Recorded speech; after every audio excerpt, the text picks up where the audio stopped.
Jay Bushman's sister. Go ahead and introduce yourself. I'm Sam. As Jay is already being the obnoxious brother.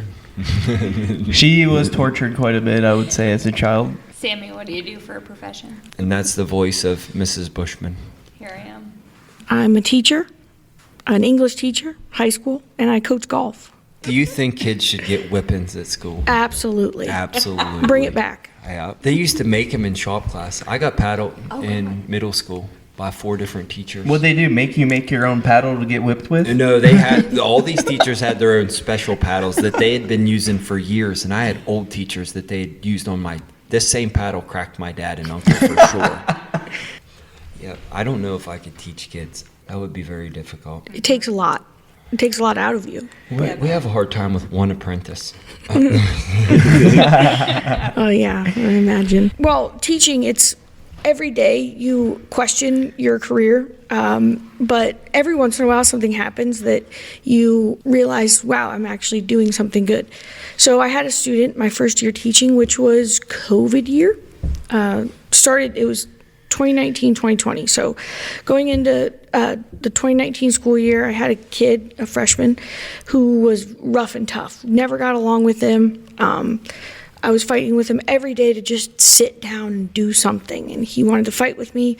And then one day I had enough, and I yelled at him, and then after class I pulled him aside and talked to him a little bit, and I just wanted to know his story. So we were talking, and he came from Chicago. He was in a gang in Chicago selling drugs because he had to afford food to live. And then he ended up moving to Ohio and went to my school. And he told me that in the gang he got shot when he was 13 years old. So after talking to him, I kind of understood where he was coming from, and he doesn't want to listen to authority and doesn't want to, he's got other things to worry about. School is the last thing on his mind. So over the years, he graduated last year, and he is going to the Navy. He left for the Navy already, but went from being rough and tough to actually doing something with his life. And when he left, he gave me the nicest letter and made me cry. So I actually felt like I did something. That's an awesome story. Yeah. That gives us faith in our educational program again. Good for you, Sammy. I know. I tried. For real. Killing it out there. That's impressive. Very. Well, we can't even get one kid to come around. Maybe that's why you're so good with youth hunters, Jay, of your genetics rubbing off. Yeah. Honestly, Jay is the youth hunter man. Yeah. Morgan says that I can relate to them because I'm a child, so. That's fair. Well, yeah. Well, I will say that I'm not in the world of hunting at all. Back in March, I came out here and I wanted to shoot some guns because that's what you do when you're in Montana. And they make me nervous, but Jay was a fantastic teacher. He took it seriously. I mean, you have to, it's a gun. Told me every little thing about the gun before he would let me touch it and how to load it, how to unload it. I mean, you're a good teacher. Got to see a professional side of Jay you probably don't ever see. I was shocked. It's been, I don't know, however many years of basically, it's glorified adult babysitting with guns. And, the seriousness of it, you either learn or you die. As a guide, it's very serious because them things are slung around like crazy. And if you live to the end of a guiding career without being shot or about being shot, you won. Would you say that you grew up in a hunting family? Absolutely, yeah. It's in the blood, not in my blood though. Not in your blood. She's gone out a few times as a child. Yeah, youth season. Dad always tried to get me to go out, but I would get in trouble because I'd talk too much in the tree stand, and I didn't know what I was supposed to do. It was boring. So this podcast might be great for you also because my girls hate to deer hunt. But they like to hound hunt because you can talk and throw snowballs and drive perfect. snowmobiles. All right, this sign might me be up. up your alley. Sign me up. She might be a menace on the radio, maybe a little worse than Jim. You talk to each other on the radio? Yeah. That'd be fun. I want to do that. Yeah, we can talk on the radio. Yeah. So we do got a special story. Jay was successful on a mountain lion. Long time coming, huh? Yeah, it was pretty wild to be the shooter. Way different experience. Yeah, way different different. experience. Lydia didn't go again that day, so we had a good Didn't. day. Every time she doesn't go, we seem to catch something. So, Jade, go ahead. I mean, what? We had a little lull in the break. Yeah. Conditions were kind of bad. Did our thing, get up early, look for tracks. You know, that's what we did. Found a track. And You have to keep grinding even on bad conditions. I mean, those cats still have to eat and travel, and it was actually kind of a blessing because we could drive around a lot. I mean, we didn't have to use sleds hardly at all. Yeah. I mean, we did once we deployed dogs down. We used sleds to try to get in closer to them and make sure that there were no wolves in the general vicinity of things.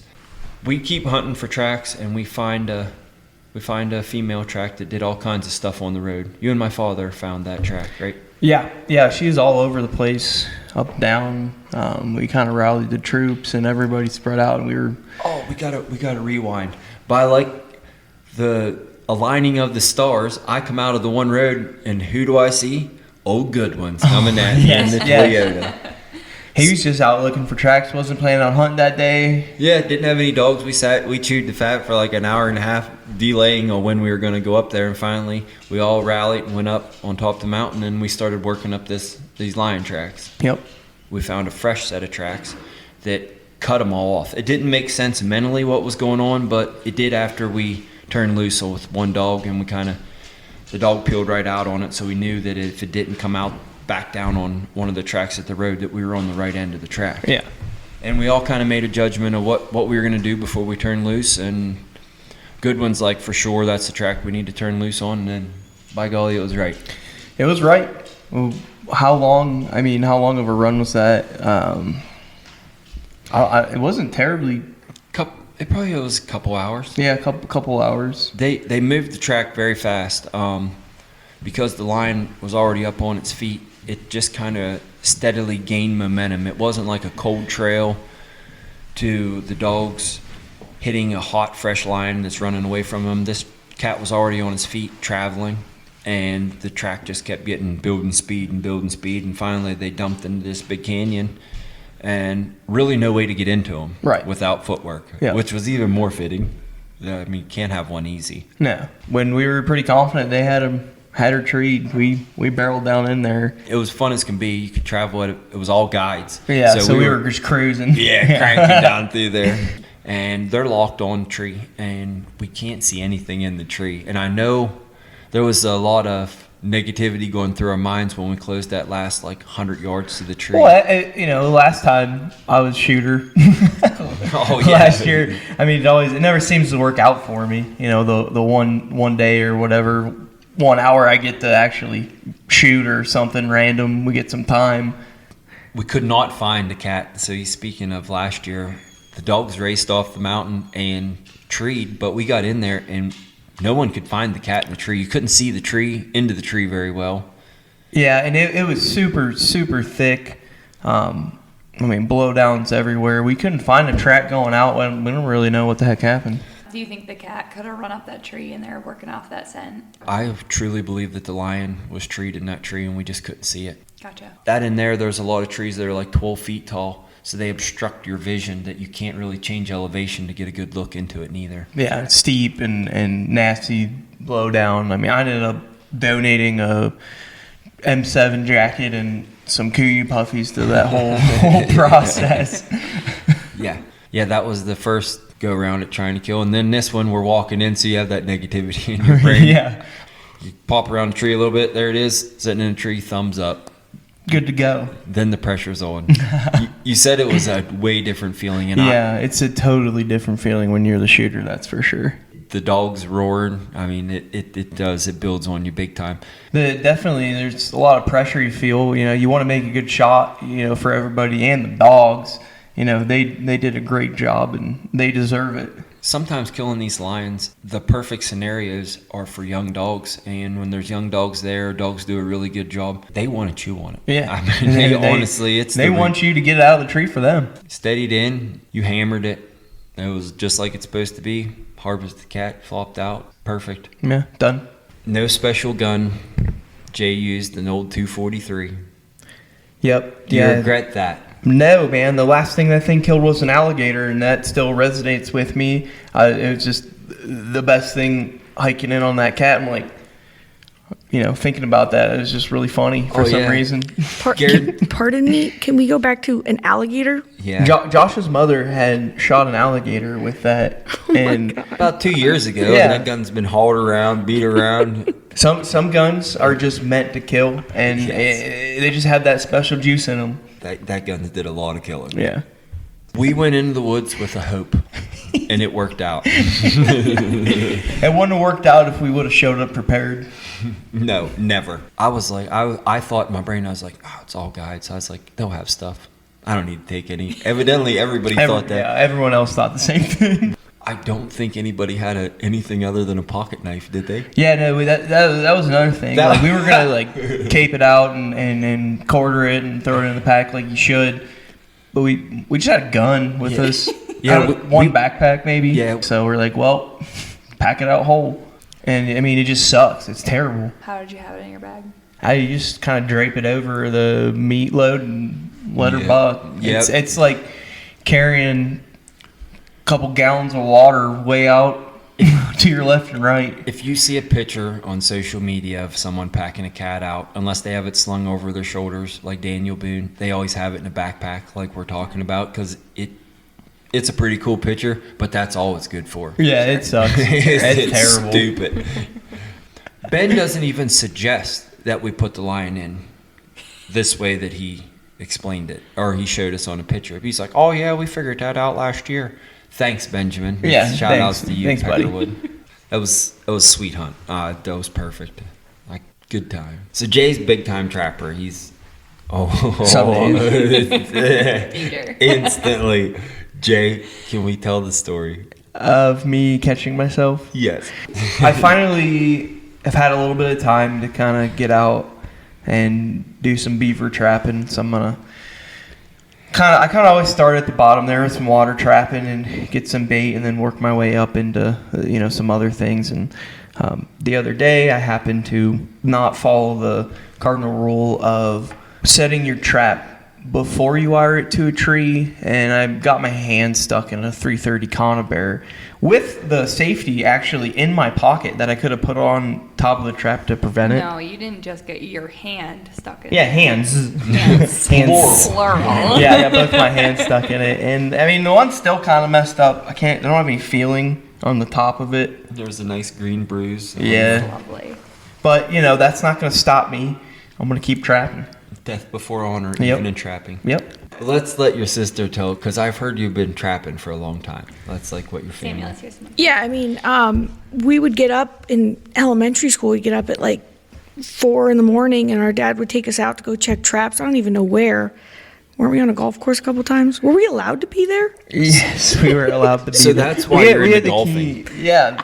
You got obsessed with golfing from trespassing on golfing courses. Yes, We were exactly. trespassing. we had permission on the golf courses to take care of like muskrats and raccoons and different things like that. Yeah, we had so- to keep. Farming control. Right. We would get up real early before school, and our dad would take us out to go check the traps. And this one time we went out there and we had to walk in the snow for a while. I know we were on railroad tracks at one point.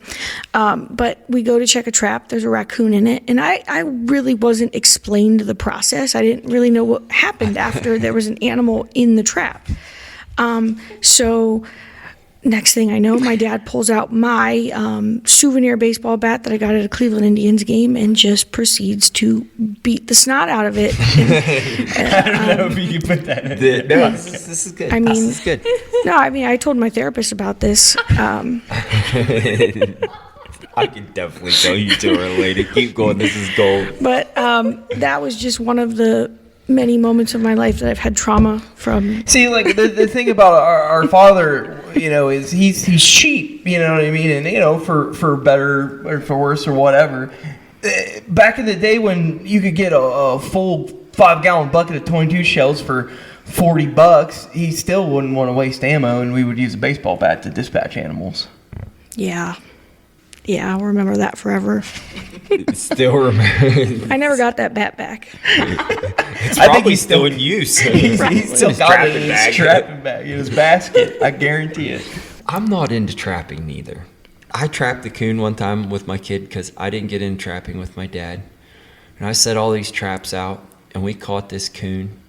That poor sucker looked at me while we were walking up there, and I was like, good God, I wish I had a dog. At least he stands a fighting chance. There was a comedian that used to say it, that coon's got the full permission. He can come down the tree and whip all them dogs, and he's free to go. But once he's caught in that trap, he's done. Yeah. I just don't understand what the purpose of it is. What do you do with it? Training serial killers. That's a great. And, I mean, Dad did pretty good with Jay then. No. No. No, these I know. muskrats were digging holes in their ponds and ruining the beautiful golf courses that you like to go and. That's fair. Okay, I wouldn't have a job then. Yeah, Yeah. exactly. If it right. weren't for This comes Dad. full circle. Yeah. Someone's got to do it. Jay, as a Yeah. trapper, do you have a ready to go answer for that? For what? For why do you trap? Why do you do it? It's like Christmas every time you go and check your traps. Why? Because you get to hit something with a baseball bat. Nope, that's not a good answer. So does it? Yeah, I mean, when it all comes down to it, I mean, there's like a little nuance of, kind of like the old timing feel, doing something, in the woods as mountain men would do. There's a lot of different conservation elements to it as well. The reason why a lot of the turkey populations nowadays, a lot in the Midwest, are starting to go downhill drastically is because the fur prices are so low. No one's trapping raccoons anymore, and they eat ground nesting birds. And Yep. what does everyone like to hunt? That's a ground nesting bird. Is a turkey, grouse. I mean, all them. I can definitely see how it brings back like a historical nuance, like that whole, because it doesn't matter what kind of technology is not going to help trapping. It comes down to reading sign and being good at it. Yeah, and it's not easy at all. I mean, there's so many different misconceptions when you kind of look at trapping and how everything has been so, I guess, like negative, especially in different movies and things like that towards trapping. Most people don't realize that the biologists are using the exact same traps that we legally have to use for wolves to catch and collar them. I mean, And release. Healthy. them. Healthy, yeah, just totally fine. There's so much of that it's just ignorance on people. Yeah, just not researching it. It's scary, or they don't like it, so they're just gonna put their nose up to it, and that's what it is, and that's what will stay in their mind. I could easily take trapping the wrong way, but when I hear Jay talk about it and how he does it, it makes me want to try to do it, and then realize that nostalgia and things that's foredoing it. And hound hunting can be the same way. If it's not portrayed right, it's terrible looking. Have you ever been around a hound hunt? No. Being green as the grass, the hound hunting, just what would you think of us? Well, you see one of our dogs is walking around Yeah. inside the lodge here. What would you think? Do you think that dog would ever bite a mountain lion? No. She's so sweet. I didn't know. I had to ask Lydia before we did this. I was like, is this a hunting dog? And she's like, yeah. I'm like, she seems very domesticated. The wild beasts usually don't make it very well in the hunting world. They have to be pretty well trained, especially to be a big game hound. They need to really learn to hunt with you. So lay out what you would think a lion hunt. Just, Like how it goes? yeah. I don't even know where to start, because in my head, how do you, like, where you go to find one, where would you even start to look for one?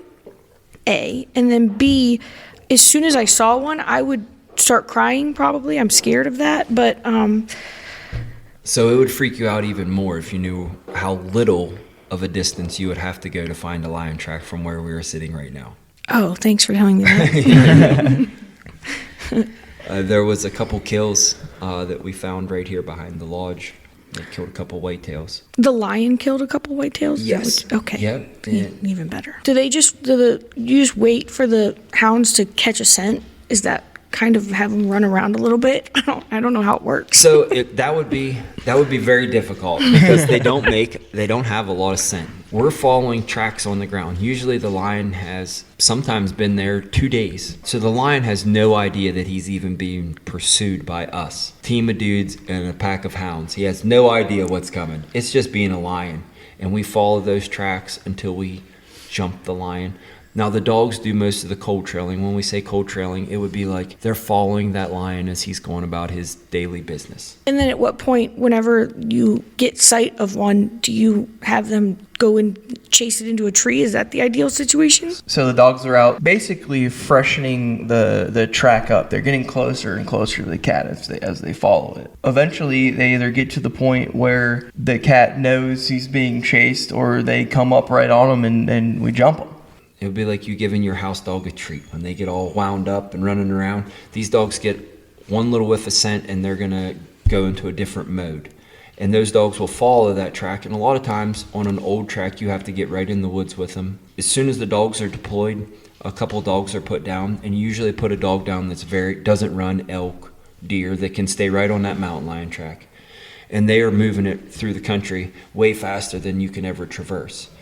So we just make sure that things are moving along at a good pace. And then when they were talking about a jump track, they'll go into a bed, and sometimes we have bark indicators on the collars, and it'll tell you how many barks per minute the dog is actually barking. Seeing how excited that dog is. Okay. So we add technology to all this, and it allows us to know the speed of the dog, where it's moving, and it draws a little line on our mapping that we can tell everywhere that dog's been. So you can go in, you can hike down off of a ridge where the dogs come through, and you can be like, all right, mountain lion track right there, dogs are on the mountain lion, and then keep hop skipping them and making sure that things are still happening right.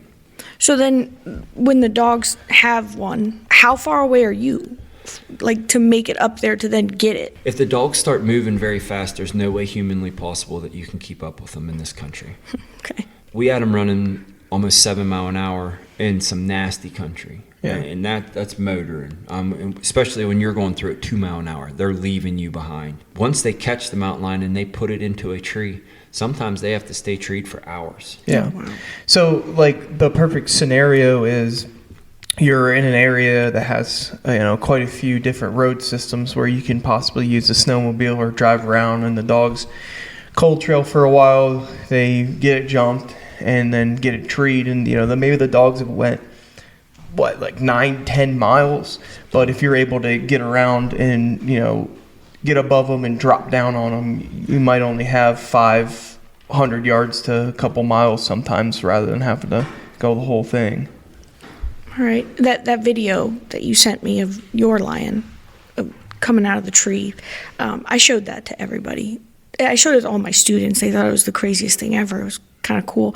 But the dogs, they sounded so excited. It's something that you can't really explain until you've actually seen it, and how proud the dogs are of themselves. I mean, they want to be there when you do shoot the cat. It's like getting a treat for them. It's giving them a treat for doing a good job. I mean, it really is.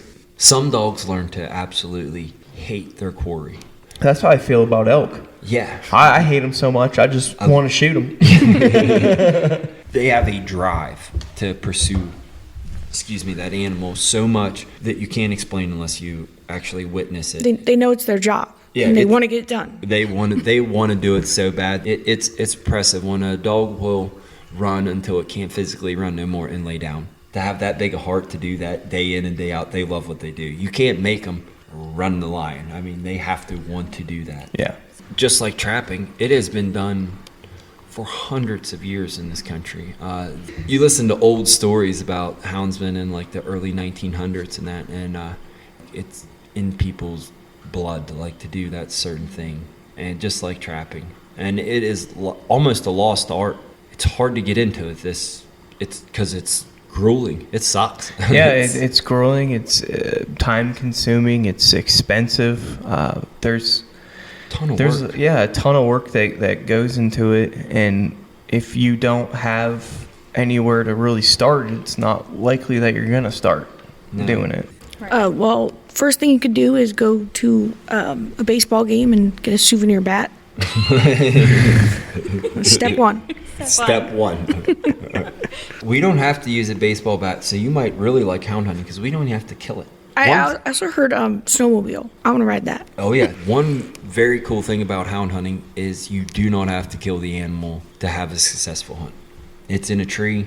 The hounds have caught it. It's there. Take some pictures, chase it again another day. You can have that same fun experience multiple times with that same cat. It's really expensive and advanced hide and seek. Exactly. Exactly. Very advanced hide and go seek. That might be our name for the podcast on this one. So maybe we can get you lion. How many days are you in here for? I leave next Wednesday. Oh yeah, you're definitely gonna get on a lion chase. Gonna go. We're gonna So have hoping. part 2 of this after a lion hunt Oh, or a no. bobcat chase. The Yeah. before. And I will not be here because I died. No, we won't. No. We've been successful at bringing everybody back, except So for far. people that bring hoochie mamas. They're still out there They're out there. calling with their hoochie mamas. All right, this is us. Over and out. Thanks, everybody. Signing out. Happy trail. This is that awkward singing I was talking about. Good. Do you know this song? Yeah, you know No, something? I do Have not. you ever been to a rodeo? No. What? You're from Ohio. I I'm don't from know if that's Ohio. true. I watch college football. Go Bucks. Well, it's easy. There's only a couple words. Here we go. Happy trails to you. Come on, Sam.